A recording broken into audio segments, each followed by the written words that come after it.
E aí, meus amigos, sejam bem-vindos a mais um vídeo do canal L. Gustavo, da nossa playlist de Informática Industrial. No vídeo de hoje vai ser um vídeo bem rápido mostrando as partes de um computador. Como é que um computador é montado, quais são as principais partes do computador. Então, você tem os periféricos, mouse, teclado, impressora, monitor, caixas de som, etc. E um componente muito importante dentro do computador é o microprocessador. Ele é responsável por controlar praticamente todos os processos do computador.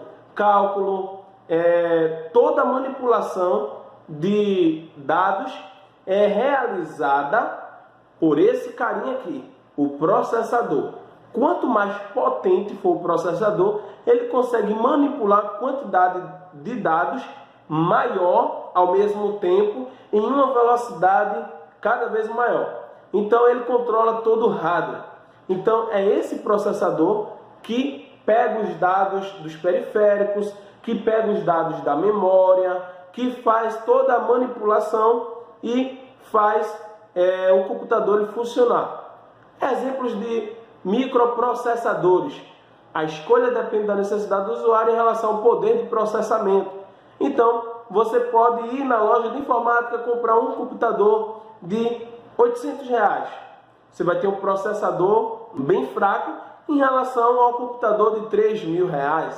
Gustavo, para que comprar um computador de R$3.000? Imagina quem trabalha com processamento de imagem, com processamento gráfico, com maquete eletrônica, onde você vai precisar de muitos dados para que a imagem possa ser gerada. Então, deverá ser utilizado um processador correspondente àquela exigência. Então, você tem Intel, AMD, então tem o Core i7, o Core i5, então tem diversos processadores. E memória? Gustavo, além de ter o processador, qual é a função da memória, Gustavo? A memória são locais que o computador utiliza para armazenar dados. Então, nós temos uma playlist aqui chamada Lógica de Programação. Então, nós colocamos lá também, não é? Ou já tem um vídeo lá, ou eu vou colocar ainda um vídeo sobre memória. Então, eu vou explicar mais lá. Mas no computador tem alguns tipos de memória. Memória RAM, que é uma memória tipo volátil. Os dados são apagados quando se desliga a sua alimentação. Então essa memória é a memória relacionada ao processamento. É a capacidade que o processador, que a máquina tem de processar vários dados ao mesmo tempo. Então, se eu perguntar a você qual é a memória do seu celular, você vai me responder? Alguns vão dizer, pensando só em armazenamento de foto e vídeo. Ah, o meu celular tem 64 GB de memória. Memória é o quê? Esse tipo de memória é a memória ROM, a memória que está aí abaixo. É a memória que serve para armazenar dados, tá? Armazenar dados, fotos, vídeos, os dados que você quer que permaneça lá, mesmo quando você desliga a sua máquina. Mas a memória RAM é a memória que dá capacidade de processamento, ou seja, qual é o volume de dados que o seu computador, que a sua máquina, que o seu smartphone pode processar ao mesmo tempo. Então, você vai ver aí que ele tem, por exemplo, 64 GB de memória ROM, mas tem 4 GB de memória RAM. Ou seja, ele pode processar 4 GB de dados. É uma quantidade boa, né, de dados. Nós sabemos que ao longo do tempo, isso vai mudando, os aplicativos vão se atualizando e o celular ele vai ficando cada vez mais lento, até porque as empresas querem vender o celular. Então, basicamente, é isso que acontece. Memórias auxiliares.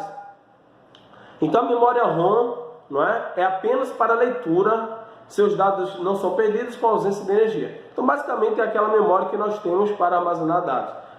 Memórias auxiliares são utilizadas quando se trabalha com grande quantidade de informações. Então, rapidamente aqui, memória DDR, memória RAM, memória ROM, disco rígido, né? Pendrive, memória ROM, cartão de memória, memória ROM, e CD-ROM, é o tipo de memória ROM.